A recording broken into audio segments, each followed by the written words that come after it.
Semoir bien réglé, rendement assuré. 50% du potentiel se joue à l'implantation.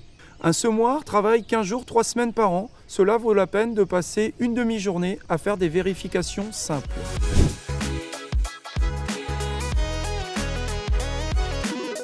Je m'appelle Benoît Renoux, responsable de secteur pour la marque Advanta.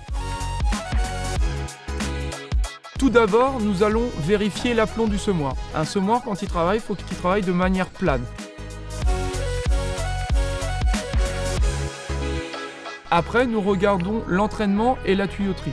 De faire attention que la courroie soit bien tendue, ainsi que les tuyaux. Les tuyaux, ce qui se passe, c'est qu'on travaille avec des semoirs qui fonctionnent par dépression, c'est-à-dire qu'il faut qu'il n'y ait pas de fuite au niveau des tuyaux. Surtout, on retrouve des problèmes sur les semoirs télescopiques, sur les rangs extérieurs. Après, au niveau réglementation, il faut absolument être équipé de déflecteurs poussière. Pour toute semence traitée, il faut que les poussières soient ramenées au sol dans les 20-30 premiers centimètres. Le pneu est le moteur du semoir.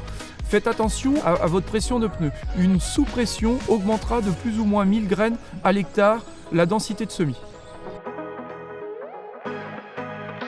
Nettoyez les disques, identifiez chaque disque avec l'élément semeur vu l'usure de l'insert de frottement. Bien régler le sélecteur de double pour qu'il n'y ait qu'une seule graine par trou et de bien vérifier l'état du tube de descente situé entre les deux disques ouvreurs.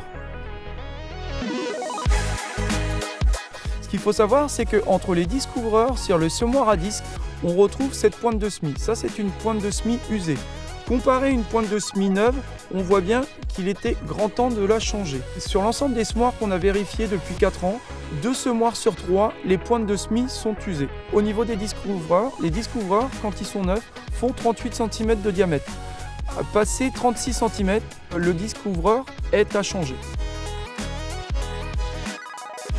L'engrais starter joue un rôle au moment du sevrage du maïs, c'est-à-dire au stade 4-5 feuilles. Pour avoir un bon positionnement de l'engrais starter, il faut que l'engrais starter soit positionné 5 à 7 cm sur le côté de la graine, 3 à 4 cm au-dessous de la ligne de semis. Un engrais positionné trop proche de la ligne de semis provoquera une intoxication.